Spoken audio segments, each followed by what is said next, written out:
예, 시편 37편 4절. 예. 찾으셨으면 아멘. 찾으신 줄 알고 제가 먼저 한번 읽도록 하겠습니다. 또 여호와를 기뻐하라. 그가 내 마음의 소원을 내게 이루어 주시리로다. 아멘. 말씀 되새기면서 다 같이 합독하겠습니다. 시작. 또 여호와를 기뻐하라. 그가 내 마음의 소원을 내게 이루어 주시리로다. 아멘. 하나님을 기뻐하라. 하나님을 기뻐하라라는 제목으로 하나님 말씀 증거하도록 하겠습니다. 오늘도 옆에 분들하고 축복하면서 기쁜 마음으로 인사합니다. 당신은 복의 사람입니다. 당신은 복의 사람입니다. 아멘. 하이파이브 할 때에 적어도 3사람 이상, 3명 이상 다 같이 시작. 아싸 잘 되고 있습니다. 자, 아싸 잘 되고 있습니다. 아싸 잘 되고 있습니다. 또 다른 분하고 아싸 잘 되고 있습니다. 잘 되고 있습니다. 정말 잘 되고 있습니다. 예, 계속 우리는 저기 하나님의 은혜에 대해서 지금 나누고 있습니다. 말씀을 나누고 있는데요. 우리가 예수 믿게 된 것이 하나님의 은혜입니다. 아주 특별한 하나님의 은혜입니다. 우리가 구원받기 위해서 우리는 어떤 노력을 하거나 우리 뭐 열심히 빈다든지 열심히 절을 한다든지 하지 않았습니다. 그럼에도 불구하고 우리의 어떤 노력으로 우리가 구원받은 것이 아니지요. 노력으로 된 것이 아니니까 은혜잖아요. 그래서 우리의 구원은 은혜로 된 것입니다. 그래서 감사하지요. 그래서 기쁜 것이고요. 혹시 우리가 어떤 힘들고 어려운 상황 속에 있다고 한다면 하나님께서 나를 구원하셨다라고 하는 이 은혜를 생각하시기 바랍니다. 하나님이 자기 아들까지 죽이시면서 자기 아들을 내어주시기까지 사랑한 그 은혜, 나를 구원하신 그 은혜, 그걸 한번 생각해 볼 수 있기를 부탁을 드립니다. 그렇다고 한다면 아무리 힘든 상황 속에 있다 할지라도 우리는 그 하나님의 은혜 속에서 하나님의 은혜가 무엇인지 경험하는 삶을 살게 될 것입니다. 그러면 우리는 지난주에 같이 말씀 나누었던 대로 바로 지금이 은혜 받을 만한 때고 바로 지금이 구원의 날이 되는 것이지요. 그래서 우리가 하나님의 은혜로 살아야 하는데요. 그럼 하나님의 은혜로 살 때에 그 은혜를 가지고 믿음의 모습으로 기뻐하면서 살아야지요. 오늘 영상을 하나 보려고 하는데요. 아빠와 딸의 영상입니다. 먼저 한번 보고 말씀을 다시 나누도록 하겠습니다. 여기에서 아빠를 믿고 아빠한테 이렇게 점프할 거야. 알겠어?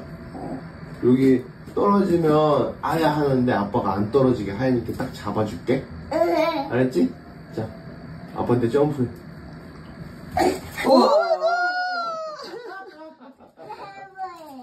왜 볼래? 함께 하겠습니다. 예, 짧은 영상이죠.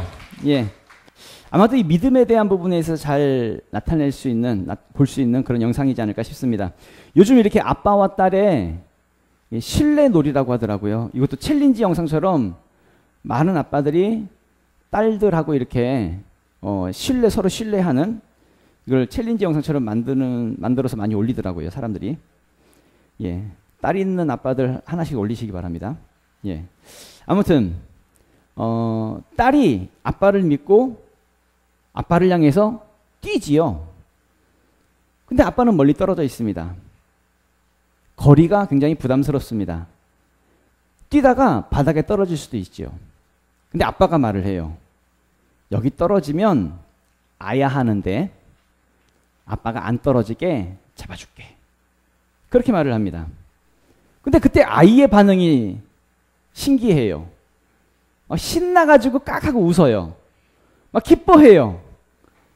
그리고 조금도 망설임 없이 아빠를 향해 뜁니다.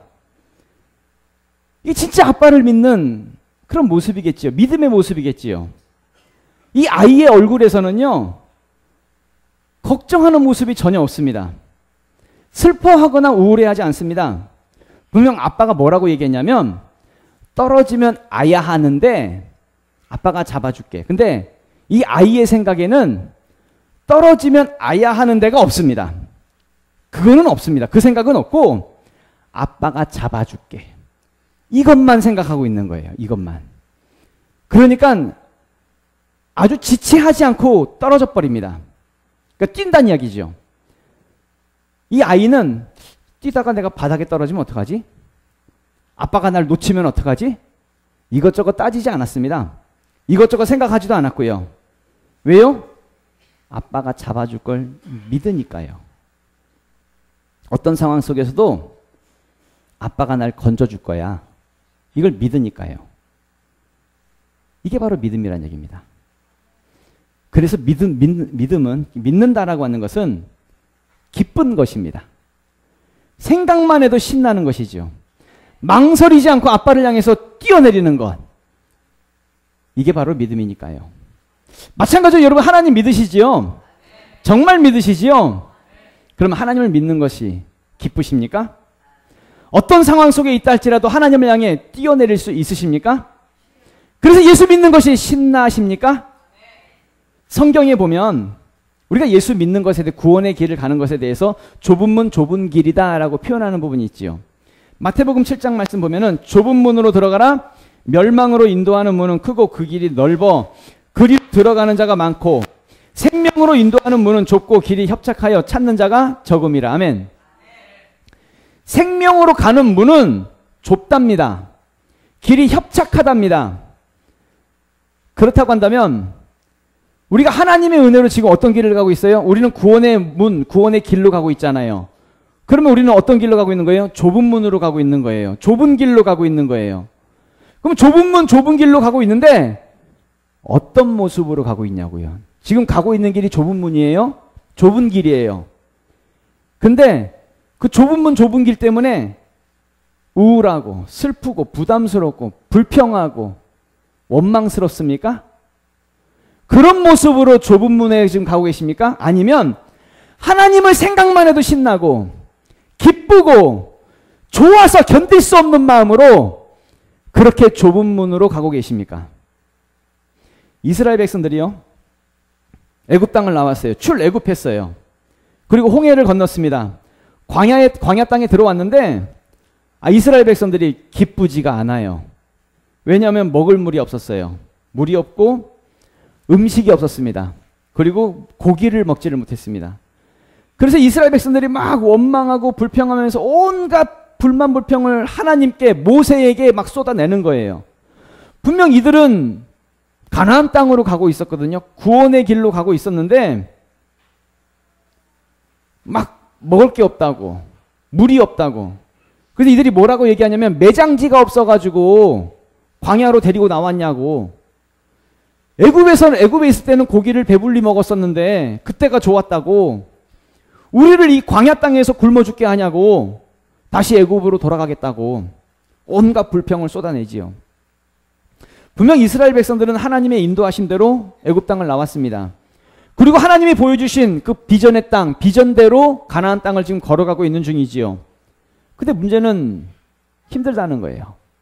육체적으로 힘들고, 물이 없어서 힘들고, 먹을 것이 없어서 힘들고, 고기가 먹고 싶어서 힘들고, 그래서 힘들다는 거예요. 그래 기쁘지 않다는 겁니다. 부담스럽다는 거예요. 분명 가나안 땅에 가고 있는 길이거든요. 비전대로 가고 있는 거거든요. 근데 신나지가 않아요. 세상의 것이 채워지지 않으니까 기쁘지가 않더란 이야기입니다. 이게 문제라는 거예요. 이게. 우리는 어떤가요? 우리는 지금 구원의 길을 잘 가고 있잖아요. 지금 좁은 문 좁은 길로 가고 있잖아요. 그런데 혹시 채워지지 않아서 힘든 부분은 없으십니까? 지금 기뻐야 되는데, 신나야 되는데, 구원의 길을 가는 것에 있어서 전혀 신나지 않은 모습으로 예수 믿고 있지는 않으십니까? 많은 사람들은요, 자기 소원이 이루어질 때 기뻐합니다. 돈을 많이 벌고, 좋은 직장에 다니고, 내가 하는 일이 잘 되고, 성공하고, 그러면 기뻐합니다. 그러니까 세상 일이 잘 되고, 세상의 것이 채워지면 기뻐해요. 그런데 진짜 믿음은 세상의 것과 전혀 상관이 없다는 것입니다. 그냥 하나님으로 기뻐하는 것이죠. 진짜 믿음은 좁은 문, 좁은 길이더라도 그것이 기쁜 것입니다. 진짜 믿음은 하나님의 나라와 하나님의 비전을 향해서 갈 때 그 비전을 향해서 기쁨으로 나를 던지는 것이지요. 이것에 대해서 전혀 부담스럽지 않습니다. 슬퍼하거나 우울해하지 않습니다. 왜냐하면 하나님이 기쁘거든요. 그러니까 하나님 자체가 나의 기쁨이에요. 그러니까 하나님이 기쁘니까 주변이 어떻든지 간에 상관이 없는 거예요. 이 기쁨이 바로 우리의 기쁨이 될 수 있기를 부탁을 드립니다. 첫 번째로 같이 말씀을 나누면 소원은 하나님께 있다는 거예요. 4절 말씀 다 같이 한번 읽어보도록 하겠습니다. 시작. 또 여호와를 기뻐하라. 그가 내 마음의 소원을 아멘. 많은 사람들이 착각하면서 사는 것 중에 하나가 내가 세상에서 열심으로 살면 내 소원이 이루어질 거야 라고 착각하면서 사는 사람들이 많습니다. 그래서 세상을 위해서 열심히 삽니다. 그냥 열심히만 살려고 합니다. 사실 예전에는요, 예전에 옛날 목사님들은 믿음대로 살라고 가르치셨거든요. 믿음으로 살라고. 그런데 어느 순간부터 교회 안에 인본주의가 들어와 가지고 믿음대로도 살아야 하지만 믿음으로 살면서 세상에서 열심히 살라고 이렇게 가르쳐요. 그러다 보니까는 성도들이 헛갈리기 시작해요. 믿음으로 사는 것과 세상에서 열심히 사는 것은 이것은 충돌을 일으키거든요. 사실은 우리는 뭐로 살아야 돼요? 믿음으로 살아야 돼요. 믿음으로. 예수 믿는 사람은 믿음으로 사는 것입니다. 근데 교회 다니는 사람 중에 착각하는 사람들이 많아요. 열심으로 살면 그러면 성공하는 줄 알고 자기 소원이 이루어지는 줄 알고 그렇게 열심히만 살려고 하는 사람들이 많다는 얘기입니다. 열심히 살아서 그러니까 소원이 이루어진다라고 한다고 한다면 세상에 성공하지 않을 사람이 어디 있습니까? 소원 이루지 않을 사람이 어디 있습니까? 다 열심히 사는데. 무슨 얘기예요? 열심히 산다고 해서 소원이 이루어지는 것이 아니라 하나님이 나를 도와주시고 하나님을 통해서 그 소원이 이루어져야 하는 것. 소원은 하나님이 나와 함께 하실 때 이루어진다는 이야기지요. 세상에 열심으로 사는 것이 아니라 그래서 우리는 뭘로 살아야 돼요? 믿음으로 살아야 돼요. 로마서 1장 17절에 복음에는 하나님의 의가 나타나서 믿음으로 믿음에 이르게 하나니 기록된 바 오직 의인은 믿음으로 말미암아 살리라 함과 같으니라. 아멘. 의인은 그러니까 예수 믿는 사람은 우리는 무엇으로 살아야 한다고요? 믿음으로. 세상에 열심으로 사는 것이 아니라 믿음으로 살아야 한다고. 믿음으로 살면 하나님이 우리의 소원을 이루어 주신다고. 그러니까 믿음으로 살아야 하는 것입니다. 히브리서 10장 38절 말씀에서도 나의 의인은 믿음으로 말미암아 살리라. 또한 뒤로 물러가면 내 마음이 그를 기뻐하지 아니하리라 하셨느니라. 아멘. 의인은 믿음으로 말미암아 살아야 하는데 내가 믿음으로 살지 않으면 하나님이 기뻐하시지 않는다고 말씀하고 있지요. 여러분 반드시 기억하셔야 되는 것은 하나님이 나의 기쁨이 되지 않으면 나도 하나님의 기쁨이 될 수 없다는 걸 기억하셔야 됩니다. 내가 하나님을 찾지 않으면 하나님도 나를 찾지 않는다는 것을 반드시 기억하셔야 됩니다. 내가 믿음에 대해서 뒤로 물러나면 내 마음의 소원을 그러니까 이룰 수가 없다는 거예요. 그러니까 믿음에 대해서 뒤로 물러나는 것이 아니란 이야기죠. 하나님이 기쁜 사람, 다른 것이 아니라 하나님이 기쁜 사람, 하나님 자체가 좋은 사람, 하나님이 기쁜 사람, 믿음으로 하나님을 향해서 뛰어내릴 수 있는 사람. 세상에 어떤 일이 와도 이런 사람은 믿음에 대해서 양보하지 않습니다. 왜냐하면 소원이 하나님으로부터 오는 것을 아니까.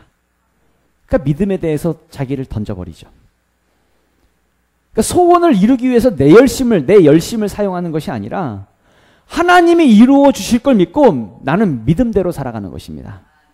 이것이 진짜 믿음의 모습이죠. 믿는 자의 모습이죠. 그러니까 돈 몇 푼 때문에 믿음 양보하지 말기를 바랍니다.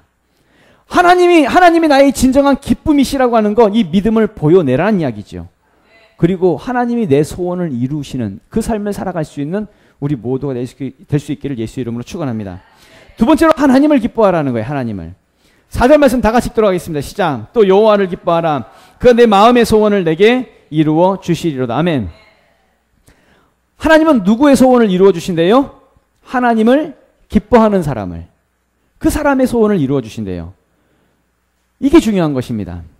그러니까 내 소원이 중요한 게 아니면 내 소원을 기뻐하는 사람이 아니라 그냥 하나님이 기쁜 사람. 하나님이 주시는 복이 기쁜 것이 아니라 그냥 하나님이 기쁜 사람. 이게 중요하다는 이야기입니다. 많은 사람들, 정말 많은 사람들은 하나님이 기쁜 것이 아니라 하나님이 주시는 것을 기뻐해요. 하나님으로부터 오는 어떤 복, 아니면 잘 되는 거, 아니면 능력 받은 거, 뭐 이런 거, 하나님으로부터 오는 복을 기뻐해요. 물론 그런 것도 우리의 기쁨이 될 수 있지만 그것들에 앞서서 무엇이 기뻐야 돼요? 하나님이 기뻐야 돼요. 하나님이 나에게 기쁨이 되지 않으면 진짜 내 안에 본질이 없는 것이거든요. 내 안에 본질이 뭐예요? 하나님이잖아요. 하나님이 본질인데 하나님이 기쁘지 않으면 본질이 사라질 수 있다는 걸 반드시 기억하셔야 됩니다. 성경에 보면 아가서가 있어요. 아가서는 술람미 여인과 솔로몬의 사랑 이야기예요. 그러니까 솔로몬과 술람미 여인이 서로 사랑을 했는데 서로 사랑에 빠지죠. 근데 이 술람미 여인이 처음에는 솔로몬을 좋아했어요. 솔로몬 자체가 기뻤어요. 솔로몬 자체로 즐거워했어요. 그러다가 솔로몬이 왕이잖아요. 그 왕을 통해서 오는 풍부함을 누리게 되죠. 왕을 통해서 오는 모든 부귀와 영화, 화려함 이런 것들을 누리게 됩니다. 나중에는 솔로몬 자체가 좋은 것이 아니라, 솔로몬 자체가 기쁜 것이 아니라 솔로몬을 통해서 오는 그 풍성함이 좋은 거예요. 그게 기쁜 거예요. 그러자 솔로몬이 숨어버립니다. 나중에 이 술람미 여인이 정신을 짝딱짝 차리고 보니까 솔로몬이 없는 거예요. 그래서 아가서 5장 6절에 이렇게 말하죠. 이 술람미 여인이 내가 내 사랑하는 자를 위하여 문을 열었으나 그는 벌써 물러갔네. 그가 말할 때에 내 혼이 나갔구나. 내가 그를 찾아도 못 만났고 불러도 응답이 없었노라. 술람미 여인이 주변을 둘러보니까 화려함은 있고 풍성함은 남아있는데 솔로몬이 없는 거예요. 본질이 사라져버린 겁니다. 본질이 없는 거예요. 안 보이는 것이죠. 마찬가지로 우리가 하나님으로부터 오는 것, 하나님의 복, 내 마음의 소원, 이것에만 집중하고 있으면 하나님으로부터 오는 그것에만 집중하면 하나님이 안 보일 수 있다는 것을 반드시 기억하셔야 됩니다. 하나님이 숨어버릴 수 있다는 걸 반드시 기억하셔야 됩니다. 그렇다면 우리가 본질을 놓칠 수 있다는 얘기예요. 물론 하나님으로부터 오는 것이 필요 없다는 것이 아닙니다. 하나님으로부터 오는 우리도 풍성함이 필요하고 응답도 필요하고 부흥도 필요하고 하나님으로부터 오는 그 능력도 필요하지요. 우린 잘 되는 것도 다 필요합니다. 그런데 하나님 없이 오는 것, 본질이 사라진 채로 오는 것, 이것은 아무런 의미가 없다는 것이죠. 본질은 사라지고 비본질적인 것만 가득 채워져 있는 것, 이건 아무런 의미가 없는 것입니다. 그러니까 뭘 기뻐하자고요? 하나님을 기뻐하자고. 하나님으로부터 오는 것을 기뻐하지 말고 하나님을 기뻐하자는 이야기입니다. 예레미야서 29장 11절 말씀 보면은 여호와의 말씀이니라 너희를 향한 나의 생각을 내가 아나니 평안이요 재앙이 아니니라. 너희에게 미래와 희망을 주는 것이라. 너희가 내게 부르짖으며 내게 와서 기도하면 내가 너희의 기도를 들을 것이요 너희가 온 마음으로 나를 구하면 나를 찾을 것이요 나를 만나리라. 아멘. 진짜 하나님으로부터 기도하고 응답받기를 원한다고 한다면 우리는 우리의 필요를 구하는 게 아닙니다. 하나님 이거 필요해요 저거 필요해요 그 필요를 구하는 것이 아니라 뭘 구해야 돼요? 하나님을 구하라고.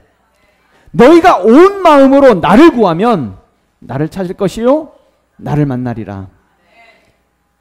내 필요를 구하지 말고 하나님을 찾으라고, 하나님을 먼저 기뻐하라고 그렇게 말씀하고 있는 것이죠.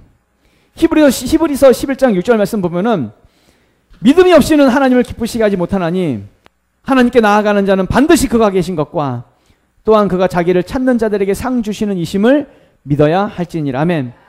하나님은 하나님을 찾는 자들을 기뻐하십니다. 하나님을 찾는 자에게 상 주신다라고 말씀하고 있지요.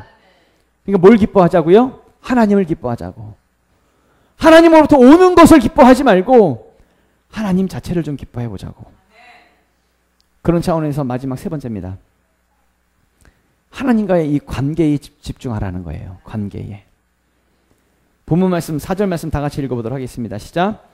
또 여호와를 기뻐하라. 그가 내 마음의 소원을. 아멘. 하나님과의 관계, 우리가 집중할 것은 그것에 있다는 것입니다. 하나님 자체로 기뻐하는 거예요. 하나님 자체로 기뻐하면 하나님과 끊임없이 대화합니다. 왜냐하면 하나님과의 사랑의 관계니까요. 실제 여러분, 사랑하는 연인이, 사랑하는 사이가 있는데 남자 여자가 사랑을 하면 무슨 얘기를 할까요? 아주 쓸데없는 이야기만 합니다. 아주 사소한 이야기만 합니다. 무슨 뭐 국제 정세가 어땠고 뭐 지구 온난화가 어떻고 뭐 이런 이야기 하지 않습니다. 아주 사소한 이야기. 서로 사랑하면 그런 이야기가 주로 그런 대화를 합니다. 그게 대화입니다. 이것은 서로를 기뻐하는 모습이지요. 서로에게 기쁨이 되니까, 그러니까 서로가 서로에게 기쁨이 되니까 쓸데없는 얘기를 해도 그냥 기쁩니다. 상관없습니다. 무슨 얘기를 해도 상관없습니다. 서로에게 기쁨이 되니까. 그 사람을 통해서 얻는 것이 중요한 것이 아니라 관계가 중요합니다. 그러니까 관계를 소중하게 생각합니다. 예를 하나 들을게요. 예를 들어서 맞선 보는 남자와 여자가 있습니다. 처음 만나는 자리가 되었습니다. 서로 앉아서 아주 상식적인 것만 묻습니다. 이름이 뭐예요? 어디 사세요? 어떤 일 하세요? 뭐 이런 걸 묻습니다. 이 이야기 속에서는 이게 대화인가요? 서로를 향해서 기뻐하는 모습인가요? 아니죠? 서로 그냥 정보를 묻고 있는 겁니다. 서로 정보를 묻고 답하는 것이지요. 서로 간만 보는 것입니다. 간만.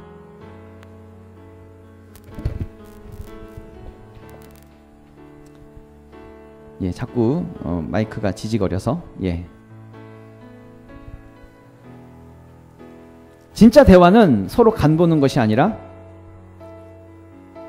서로에게 기쁨이 되어지는 관계에 집중하는 것이죠. 친밀함의 대화, 관계를 말하는 것입니다.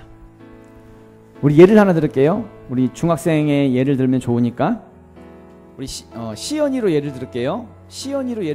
시연이가 맘상할 일은 아니에요. 그냥 예를 드는 거니까. 시연이가 엄마에게 가가지고 말합니다. 엄마, 마라탕 사줘. 사실 이거는 대화가 아닙니다. 자기가 필요한 것을 말한 것이지. 이것은 시연이가 엄마가 기쁜 게 아닙니다. 그냥 마라탕이 기쁜 거지. 그러니까 마라탕이 필요한 것이고 마라탕 사줘. 근데 반대로 예를 들어 시연이가 엄마가 너무 좋은 거예요. 엄마 자체가 너무 기쁜 거예요. 그래서 시연이가 학교 갔다 와가지고 학교에서 있었던 일을 막 주절주절 막 얘기하는 거예요.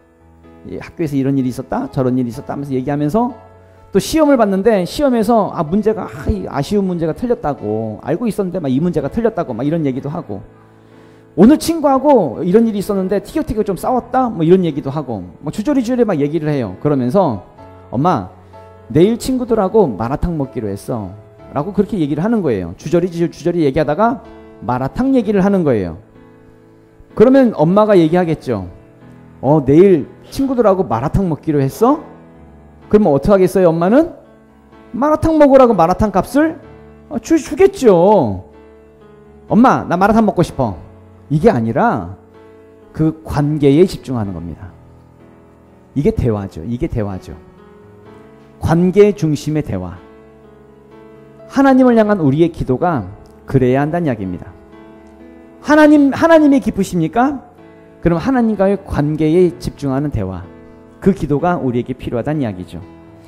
근데 대부분의 많은 사람들은 관계에 집중하는 것이 아니라 관계는 없고 하나님 이것 주세요, 저것 주세요, 요것 주세요. 내가 이거 필요하고 저거 필요해요. 이건 뭐예요? 종교예요. 하나님과의 인격적인 관계는 없고 종교만 있는 거예요. 그러니까 다른 종교들도 다 그냥 열심히 빌고 절하고 막 이러면서 그냥 자기 원하는 거, 자기 필요한 거 구하는 거잖아요. 그러니까 하나님을 믿을 때 종교로 믿는 거예요. 잘못하면 하나님을 종교의 관계로 만들어버릴 수 있다는 걸 반드시 기억하셔야 됩니다. 부탁의 말씀을 드리기는 하나님과 우리의 관계는 종교가 아닙니다. 기쁨의 관계, 사랑의 관계지. 그러니까 하나님이 나의 기쁨이에요. 하나님이 나의 기쁨이 되어지는 그 믿음의 모습을 갖자는 이야기입니다. 하나님을 기뻐하면 내가 원하는 삶을 사는 것이 아니라 하나님이 원하시는 삶을 살아요. 비록 그것이 부담스럽고 짐이 되더라도, 상황적으로 힘들고 어렵더라도 나에게 하나님 자체가 기쁘기 때문에, 그래서 하나님이 원하시는 것을 감당하면서 살아가는 것이지요. 아무리 힘들어도 하나님을 위한 것이라고 한다고 한다면 그게 기쁩니다. 비록 아무리 핍박과 조롱이 와도 그것이 하나님을 위한 것이라고 한다면 그것이 기쁜 것이고요. 아무리 실패하고 아무리 내가 손해를 본다 할지라도 그것이 하나님을 위한 것이라고 한다면 그것이 기쁜 것입니다. 왜냐하면 하나님이 기쁘거든요. 반대로 하나님이 기쁘지 않으면요, 핑계만 댑니다. 시간이 없어서 못하고, 바빠서 못하고, 애들 때문에 못하고, 어디를 가야 하기 때문에 못하고, 이래서 못하고, 저래서 못하고, 못한다고만 이야기합니다. 근데 사실은 실제로는 그 핑계 때문에 못하는 것이 아니라 하나님보다 다른 것이 더 기쁘기 때문에, 그게 더 기쁘기 때문에 못하는 거예요. 정말 하나님이 기쁘다고 한다면 하나님 앞에 모든 것들을 다 포기하는 거지. 아까 전에 영상에 봤던 아이처럼 아빠를 향해서 자기를 던져버리는 거지. 그게 믿음이고 그게 아빠를 기뻐하는 거지. 다 같이 일어나서 기도할까요?